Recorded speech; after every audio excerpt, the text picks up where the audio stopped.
จะมาอัปเดตภารกิจของท่านนายกรัฐมนตรีแห่งราชอาณาจักรไทยที่กำลังเยี่ยมยามสปป.ลาวอย่างเป็นทางการ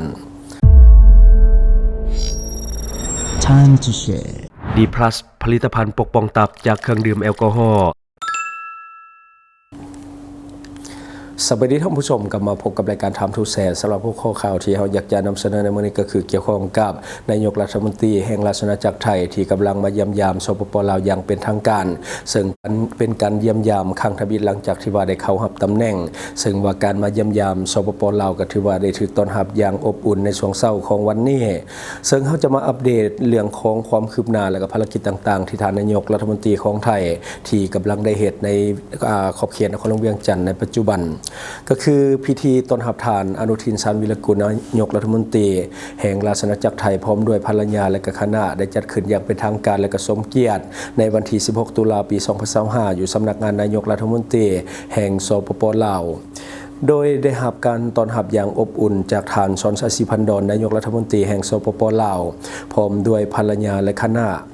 ภายหลังสำเร็จพิธีต้อนรับได้มีการพบปะสองฝ่ายอย่างเป็นทางการระหว่างสองนายกรัฐมนตรีของลาวและไทยพร้อมด้วยคณะผู้แทนทั้งสองฝ่ายในการพบปะท่านชอนชัยศรีพันดรได้แสดงความยินดีต้อนรับอย่างอบอุ่นและก็ตีราคาสูงต่อกับการเดินทางมาเยี่ยมยามสปป.ลาวอย่างเป็นทางการในครั้งนี้พร้อมทางได้แสดงความสมเสยอย่างจริงใจต่อกับท่านอนุทิน ชาญวิรกูลที่ว่าได้รับการเลือกตั้งให้ดำรงตำแหน่งเป็นนายกรัฐมนตรีแห่งราชอาณาจักรไทยเป็นคนที่ 32การเยี่ยมยามสปป.ลาวในครั้งนี้ของท่านอนุทิน ชาญวิรกูลถือว่าเป็นประเทศทำอิฐในการเยี่ยมยามอย่างเป็นทางการภายหลังได้ดำรงตำแหน่งเป็นนายกรัฐมนตรีแห่งราชอาณาจักรไทยจึงได้แสดงถึงความใกล้ชิดสนิทสนมและกับการพัวพันที่เป็นมูลเชื่อระหว่างสองประเทศลาวและไทยทั้งเป็นการเฉลิมฉลองวันสร้างตั้งสายพัวพันทางการทูตของสองประเทศครบรอบ75 ปีพอดีในปีนี้ในขณะเดียวกันท่านอนุทิน ชาญวิรกูลก็ได้แสดงความขอบใจต่อกับคำชมเชยและการต้อนรับอันอบอุ่นในครั้งนี้ในโอกาสดังกล่าวทั้งสองฝ่ายได้ตีราคาแลกเปลี่ยนคำคิดเห็นต่อกับการพัวพันร่วมมือระหว่างสองประเทศซึ่งนับตั้งแต่มีการสร้างตั้งสายพัวพันการทูตนำกันมาเป็นเวลา75 ปีนับตั้งแต่วันที่19 เดือน 12 ปี 1950จนถึงวันที่19 เดือน 12 ปี 2025เห็นว่าการพัวพันร่วมมือระหว่างสองประเทศได้รับการเสริมขยายอย่างบ่หยุดยั้งไปคู่กันก็คือไปเคียงคู่กันนั่นก็ได้มีการแลกเปลี่ยนการเยี่ยมยามซึ่งกันและกันในทุกระดับมีการพบปะหารือกันอย่างเป็นปกติและต่อเนื่องอันพลเด่นแม่นสองฝ่ายได้ยกระดับสายพัวพันมิตรภาพเป็นคู่ร่วมยุทธศาสตร์เพื่อการพัฒนาและเติบโตอย่างยืนยงในเดือนมิถุนายนปี 2022ที่ได้เปิดสังกัดใหม่ของการพัวพันร่วมมือของสองประเทศที่ได้สอดคล้องกับสภาพความเป็นจริงและเงื่อนไขระยะใหม่ในปัจจุบันในการพบปะในครั้งนี้ทั้งสองฝ่ายได้ลงเลิกปรึกษาหารือการพัวพันร่วมมือในด้านต่างๆเป็นต้นแม่นการร่วมมือด้านการเมืองและก็ความมั่นคงการปักหลักไม้ชายแดนการร่วมมือด้านรักษาความสงบเยี่ยมห้อยตามบริเวณชายแดนสองประเทศการร่วมมือด้านแรงงานการร่วมมือเรื่องของการปราบปรามการฉ้อโกงทางออนไลน์การร่วมมือในการป้องกันหมอกควันการร่วมมือในด้านเศรษฐกิจการค้าการพัฒนาพื้นฐานโครงสร้างการร่วมมือทางด้านพลังงานการท่องเที่ยวและการร่วมมือเพื่อการพัฒนาก็คือการเป็นคู่ร่วมยุทธศาสตร์เพื่อการเจริญเติบโตรวมทั้งการจัดบรรดากิจกรรมเฉลิมฉลองวันสร้างตั้งสายพัวพันทางการทูตลาวไทยครบรอบ75 ปีที่มีผลสำเร็จและอื่นๆนอกจากนี้ทั้งสองฝ่ายยังได้ปรึกษาหารือเกี่ยวกับพิธีเปิดน้ำใสขัวมิตรภาพลาวไทยแห่งที่ 5ก็คือแขวงบุรีคำไซและจังหวัดบึงกาฬของประเทศไทยในท้ายปีนี้และการเยี่ยมยามรัฐกิจที่สปป.ลาวของประมุขรัฐในโอกาสที่เหมาะสมและก็อื่นๆนอกจากนี้สองฝ่ายได้แลกเปลี่ยนความคิดเห็นต่อการพัวพันร่วมมือในขอบเขตภาคพื้นและสากล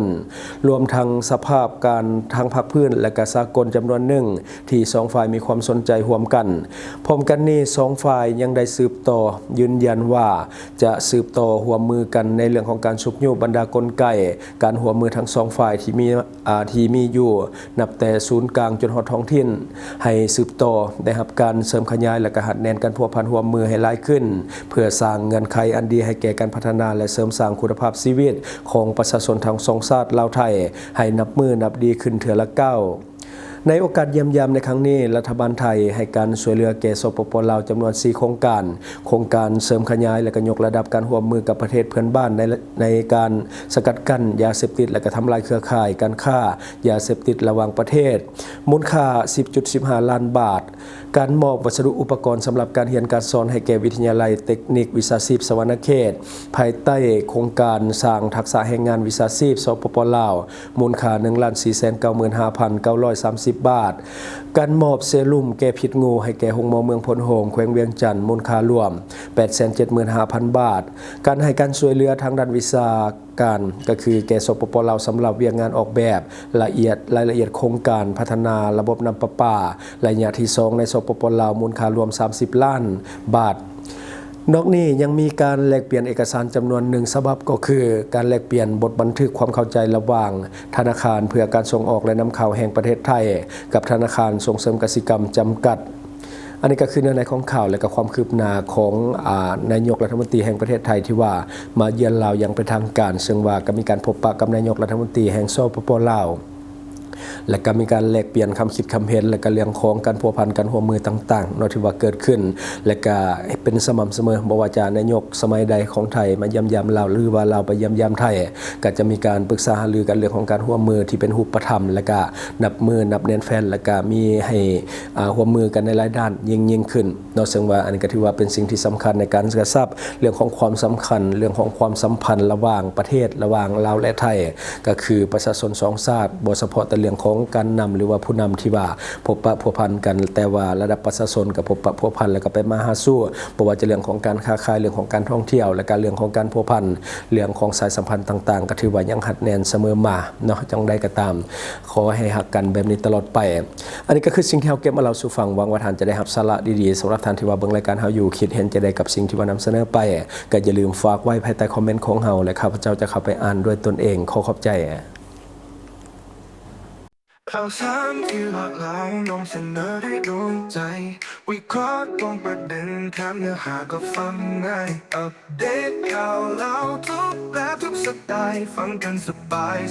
ยที่ช่องทางทูแชร์ทางทูแชร์ทางทูแชร์ทางทูแชร์เราครบเครื่องข่าวคนเล่าแท้ๆนำเสนอลงคลิปใหม่ทุกวันเปิดมาเมื่อไรก็ได้เจอให้ชมกันฟรี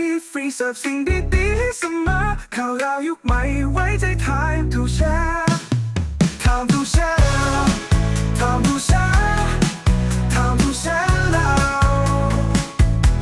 เราพบกันทุกช่องทางลงคลิปแบบจุใจที่ YouTube ก็ดูได้ทุกวัยทุกยุคที่ Facebook ก็มีข่าวที่หลากหลายที่ติ๊กต็อกก็วิเคราะห์ก็ชับใหญ่ข่าวเรายุคใหม่ไว้ใจไทม์ทูแชร์ไทม์ทูแชร์ไทม์ทูแชร์ไทม์ทูแชร์เราไทม์ทูแชร์ไทม์ทูแชร์ไทม์ทูแชร์เราข่าวเรายุคใหม่ไว้ใจไทม์ทูแชร์ไทม์ทูแชร์ครบเครื่องดื่มข่าวคนเล่าแท้ๆนำเสนอลงคลิปใหม่ทุกวันเปิดมาเมื่อไรก็ได้เจอให้ชมกันฟรีเสิร์ฟสิ่งดีๆให้เสมอข่าวเรายุคใหม่ไว้ใจไทม์ทูแชร์ไทม์ทูแชร์